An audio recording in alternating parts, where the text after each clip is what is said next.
Hello guys, welcome back to my channel. Today's tutorial is on how to attach an invisible zipper using your regular sewing foot. I'll be sharing a layman's method of attaching an invisible zipper that will get you a better result if you're a beginner or you're new to using invisible zip.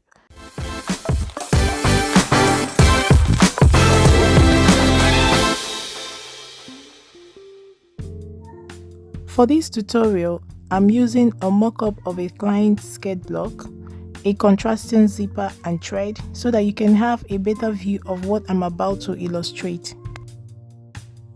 So the first thing I do is to press open the zip.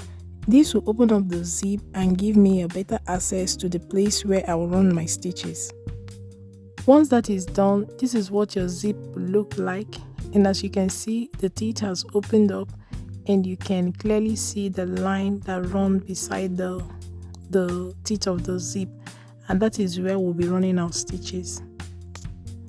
The next thing I do is to iron the zip allowance on the skirt or the garment where I'll be attaching the zip to create this crease line. This crease line serves as a guide when I'm pinning the zip to the garment or skirt I'll be attaching it to.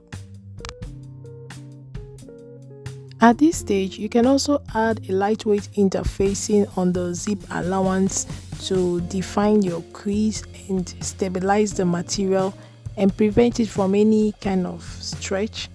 But we'll not be doing that in this tutorial. We're doing a layman's method of attaching this invisible zipper in case you don't have any material available. I will attach this zip to the skirt with pins first, using the crease line as a guide.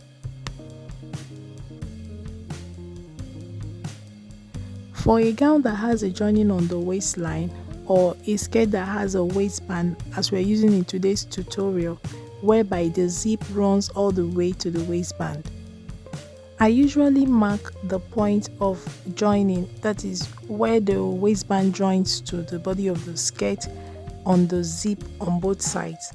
This will enable me match up the points correctly while sewing.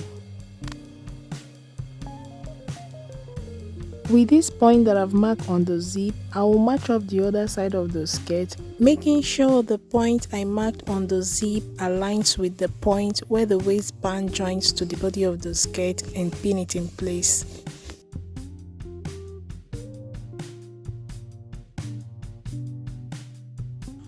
Once that is done, I'll go ahead and run a straight stitch or a basting stitch at the edge of the zip to hold it in place before I start doing the proper sewing.